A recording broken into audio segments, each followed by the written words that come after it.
Hi there, I'm going to show you quickly how to use the app Shadow Puppet EDU to allow your students to make some really neat presentations. So to do that, I'm going to go ahead and reflect my iPad here onto my screen. I'm using Reflector 2.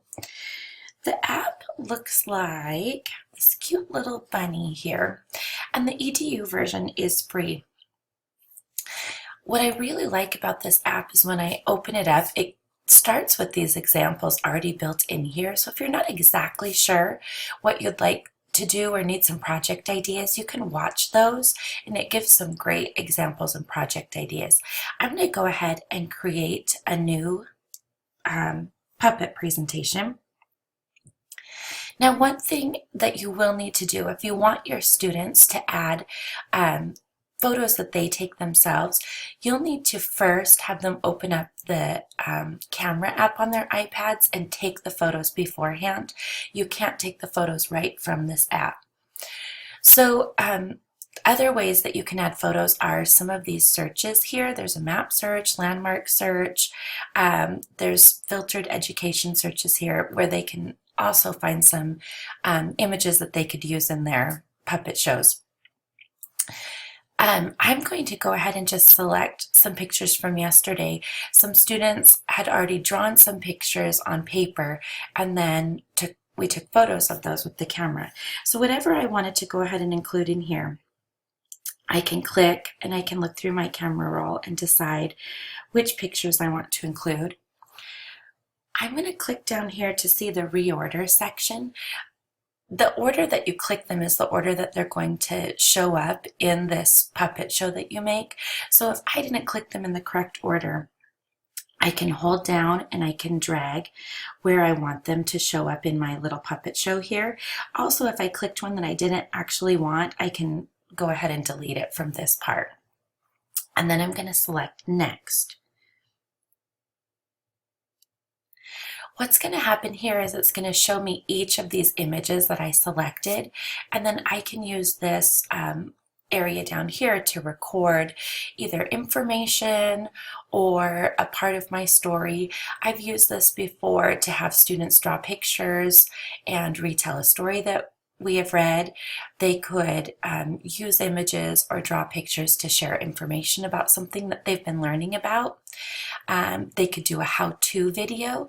Again, I would recommend beforehand having some kind of writing exercise or storyboard exercise where they're planning out what they want to talk about and say. That's going to make this part go a lot more smoothly. Plus, it gives them that practice of actually writing and planning out on paper what they're doing beforehand.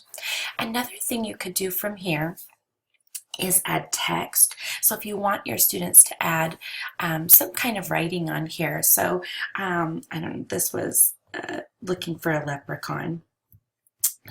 So I could add leprechaun on here. You can fade in, make it spin. That's kind of fun. You could change the way that this looks. So there's a lot of different things that the kids could kind of play around with in here.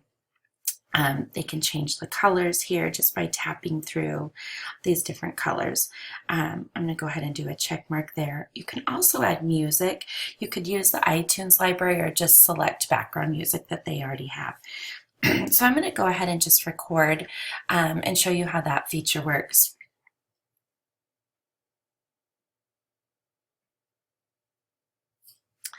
A little girl is planning her leprechaun trap using the dollhouse in her bedroom.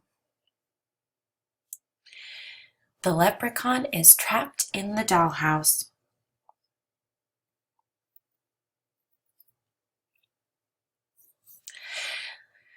So if you noticed, I continued recording. I pressed the arrow over to the side to move to my next slide and enter my voice on the next slide. I could have added text there if I wanted.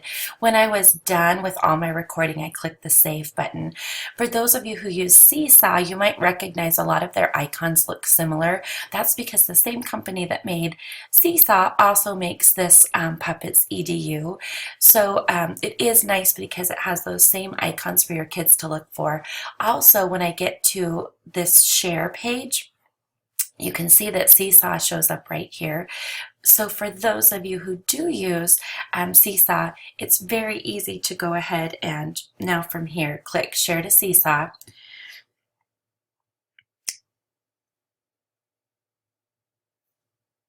And then it's going to open right into my Seesaw. Of course, I'm not signed into a Seesaw account. If your students are signed into their Seesaw account, it would post directly here. So it is a really quick and easy way to make a nice presentation and then be able to share it out.